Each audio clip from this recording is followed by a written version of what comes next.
Knowledge घ्यायचं असेल, माहिती करून घ्यायची असेल तर एक वेळ काढावा लागतो आणि आजचा वेळ तुमच्या खूप सत्कारणी लागणार आहे.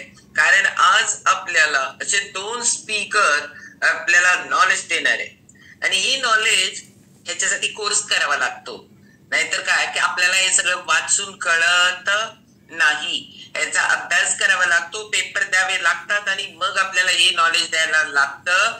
तर आपण सगळेजण भाग्यवान आहे. आपल्याला काय पेपर द्यायची गरज नाहीये, आपल्याला काय जास्त अभ्यास करायची गरज नाहीये. फक्त आपल्याला जाणून घेतलो, समजून घेतलो तरी सुद्धा आपण आपल्यामध्ये छोटे छोटे बदल करू शकतो. डिपेंडन्सी जी ठेवल्या ती थोडीशी आपण कमी करू शकतो. कारण आपण गाफील आहोत मेडिसिनच्या बाबतीत.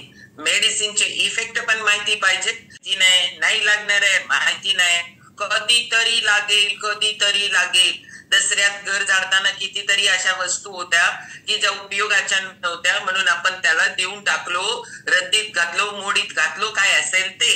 तसंच आपल्या लाईफ मध्ये जर या गोष्टीची जाणीव करून घेतली तर आपल्याला अवलंबून राहावं लागणार नाही. झालं तर, केलं तर आपण आपल्यावर वेळ खर्च करू, आपण आपल्यासाठी थोडस काम करू आणि आपल्याला फिट कसं राखता येईल याच्यासाठी आपण वेळ देऊ. हाच आमचा छोटासा प्रयत्न आहे की तुम्हा लोकांना या सगळ्या गोष्टींमध्ये अवेअरनेस आणायचं आहे. औषधाचे परिणाम आणि दुष्परिणाम या दोन्ही बद्दल आपण जाणीव करून घेणार आहोत. पहिले स्पीकर आहेत ते रुपाली अडके मॅडम, केमिस्ट आहेत, स्वतःच अजून मेडिकलचं दुकान आहे. रोज त्याच्यामध्ये औषधं देत असतात. औषधं देतानाच फिलिंग आपल्याला माहिती नाहीये पण द्यावी लागतात कारण त्याच्या परिणामांबद्दल बोलणार आहेत. कारण आपल्याला सुद्धा एखादी गोळी डोकं दुखायला लागले, एखादी गोळी डॉक्टरकडे जातो का डोकं दुखायला लागले म्हणून नाही, मग आपल्या बॉक्स मध्ये शोधतो, कुणाकडे आहे का शोधतो आणि मग आपण पटकन जाऊन घेऊन येतो. कारण त्यावेळची स्थिती जी असते त्या स्थितीतून आपल्याला बाहेर यायचं असतं.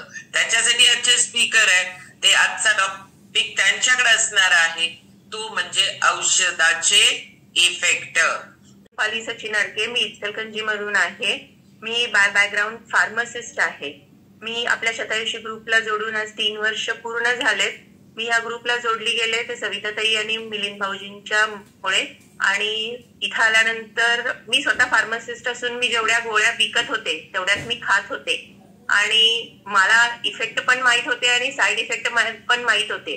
पण म्हणतात ना की इलाज नाही, औषधं खाणे आणि काम चालू ठेवणे, अशा पद्धतीनं मी माझं काम चालू ठेवत होते. आणि नंतर माझ्या लक्षात आलं की आपलं काहीतरी चुकतंय. आणि कधी लक्षात आलं तर ह्या फॅमिलीशी जोडली गेल्यानंतर मला हे लक्षात आलेलं आहे. आज मी तुम्हाला त्याच औषधांच्या इफेक्ट्स म्हणजे परिणामांबद्दल मी तुम्हाला सांगणार आहे. आपण सगळेजण लहानपणापासून संध्याकाळचं जे म्हणतो ना शुभं करोती कल्याणम आरोग्यम धनसंपदा. आरोग्यम धनसंपदा हे आपल्याला लहानपणापासून शिकवलं गेलेलं आहे. पण आपण त्याचं किती पालन करतो हे आपण मोठं झाल्यानंतर बऱ्यापैकी विसरतो आणि त्याचं पालन करायचं राहून जातं. म्हणजे मुद्दामून कोणी करतं का हो? तर नाही करत. मुद्दामून कोणच नाही करत. कारण चांगलं आरोग्य ही खूपच मौल्यवान संपत्ती आहे. हे आपल्याला जरी माहीत असलं तरी सुद्धा काही शारीरिक, मानसिक आणि सामाजिक ह्या घडामोडी असतात ज्याच्यामुळं त्याचा आपल्या शरीरावर, आपल्या मनावर परिणाम होत असतो. पूर्वीचे लोक सकस संतुलित आहार खात होते. त्यांचे कष्ट पण भरपूर होते, कष्टाची कामं ते करत होते, त्यामुळे त्यांचा आहार देखील तसा होता. आताची जीवनशैली कसं आहे तर आता बैठं काम आहे पण आपल्या आहारात फरक पडलाय का?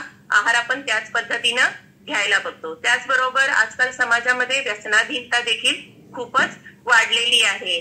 त्याचबरोबर व्यसनी पदार्थांचं सेवन केलं जात आहे आणि काही वेळेला जंक फूड जे खाल्लं जाते त्यामधून आपल्याला विषबाधा देखील होऊ शकते. त्याचबरोबर हवामान, पूर्वीचं हवामान आणि आत्ताचं हवामान ह्यामध्ये खूप फरक आहे.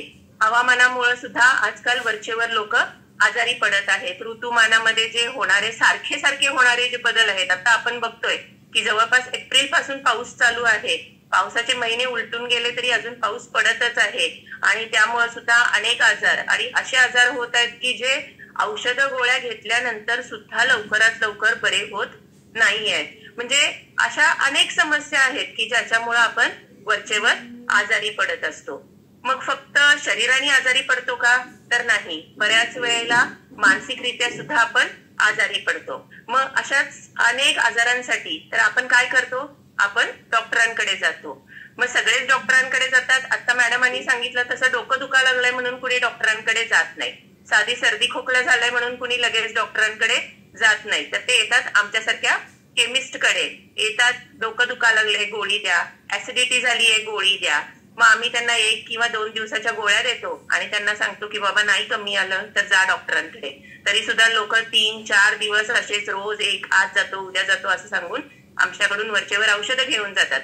काही लोक तर असे असतात जे औषधाच्या स्ट्रिपा आपल्या जवळ ठेवतात. म्हणजे फर्स्ट एड आहे म्हणून क्रोसिनची स्ट्रीप घरी ठेवली, ऍसिडिटी वरचेवर होते म्हणून ऍसिडिटीची स्ट्रीप ठेवली. मग काही वेळेला ते वरचेवर खाल्ल्या जातात आणि काही वेळेला त्या तशाच पडून देखील राहतात.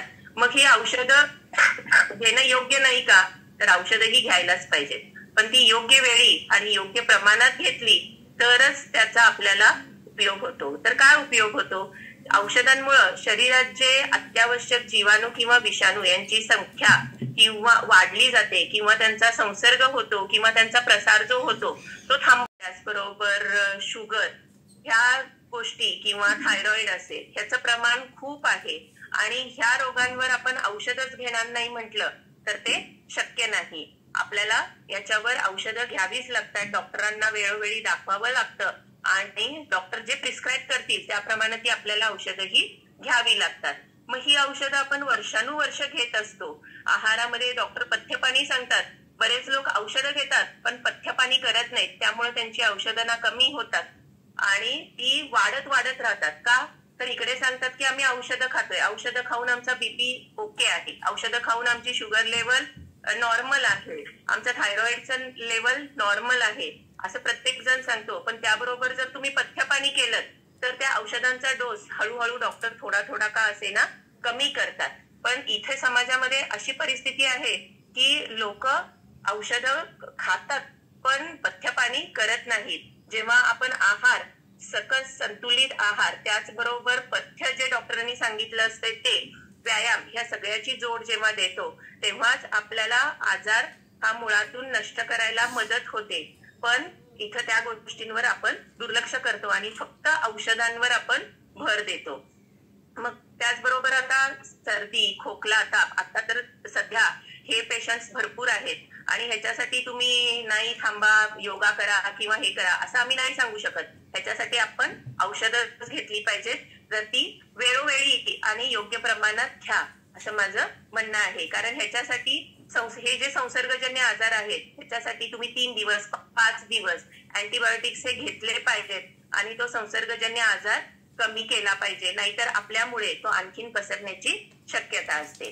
त्याचबरोबर आता एखाद्या व्यक्तीला जर अपघात झाला किंवा त्याचं काही सर्जरी असेल किंवा एखाद्याचं हाड वगैरे मोडलं असेल तर त्याला त्या वेळेला त्या गोष्टींची म्हणजे हाड जर मोडलं असेल तर त्याला ऑर्थोपेडिककडे नेऊन आपण प्लास्टर करणं गरजेचं असतं. जर सर्जरी असेल तर ती वेळेत करणं सुद्धा गरजेचं असतं आणि सर्जरी पूर्वी जी औषधं घ्यावी लागणार आहेत ती सुद्धा घेणं महत्वाचं असतं. त्याचबरोबर सर्जरी नंतर जी औषधं घेणं महत्वाचं आहे.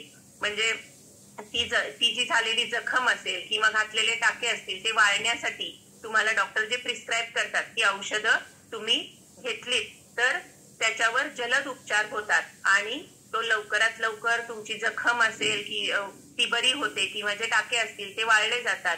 वेळेस तुम्ही प्लास्टर घातलं तर ते हाड जुळण्यास मदत होत असते.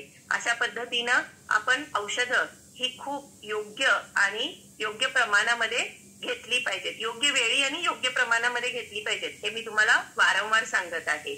आता त्याचबरोबर आपल्याला माहित आहे की आपण खूप वेळा म्हणजे आता मी मगाशी सांगितलं त्या पद्धतीनं फर्स्ट एड म्हणून क्रोसिनची स्ट्रीप आणून ठेवली किंवा वरचेवर ऍसिडिटीची औषधं घेतली तर असे एका आजारासाठी सतत आपण 30 औषधं खातो. मग आपल्याला हे माहित नाहीये की हे जे आजार आहेत ही जी औषधं आहेत जी आपण वरचेवर खातो त्याच्याबद्दल आपण जर आहारात पथ्यपाणी केलं तर ती लवकर बरी होतील.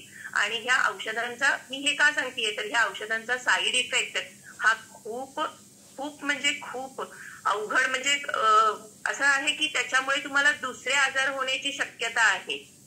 जर तुम्ही वारंवार ऍसिडिटीची औषधं खात गेला तर तुम्हाला काय होईल, किंवा वरचेवर जर तुम्ही तापाची वगैरे औषधं खात असाल तर तुम्हाला शरीरामध्ये थोडस आपण म्हणतो की कमकुवतपणा किंवा थोडस असं डिझीनेस किंवा म्हणजे असं झोप वगैरे येणे किंवा अशक्तपणा वाटणे, ह्या गोष्टी आपल्याला जाणवत असतात.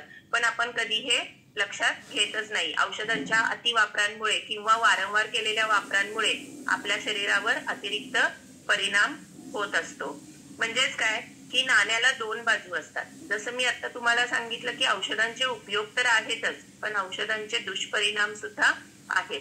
आता औषधांचे उपयोग आहेत का, तर लहान बाळ असेल, छोटस बाळ असेल ज्यांच्या घरात त्यांना लक्षात येत असेल, छोटं बाळ म्हणा किंवा अगदी शाळेत जाणारी मुलं सुद्धा, त्यांना पटकन काय होतंय हे सांगता येत नाही. मग त्यावेळेला ते रडत असतं आणि रडायला लागलं की आपलं घरदार सगळं डिस्टर्ब होतं. त्यावेळेला आपण काय करतो की पटकन डॉक्टरांकडे जातो, त्याला काय होतंय हे चेकअप केलं जातं, त्याला औषध दिलं जातं आणि त्यावेळेला ते बरं होतं किंवा ते रडायचं थांबतं. ते रडायचं थांबलं की आपल्या मनाला सुद्धा खूप छान वाटतं. का बाबा, आपलं मूल रडत असेल तर आपल्याला छान वाटत नाही. म्हणजे फक्त आई वडीलच नाही तर आजी आजोबा, काका काकी, मामी, अगदी घरातले सगळे डिस्टर्ब होतात छोटं बाळ रडायला लागलं की. म्हणजेच काय की औषधं ही खूप महत्वाची आहेत, खूप म्हणजे खूपच महत्वाची आहेत, पण ती योग्य वेळी आणि योग्य प्रमाणात घेतली तरच. तर ह्या औषध मी एवढं का सांगतेय तुम्हाला, तर ह्या औषधाचे दुष्परिणाम जे आहेत ते आम्ही स्वतः त्यामध्ये 24 तास काम करत असल्यामुळे आम्हाला माहिती आहेत. आणि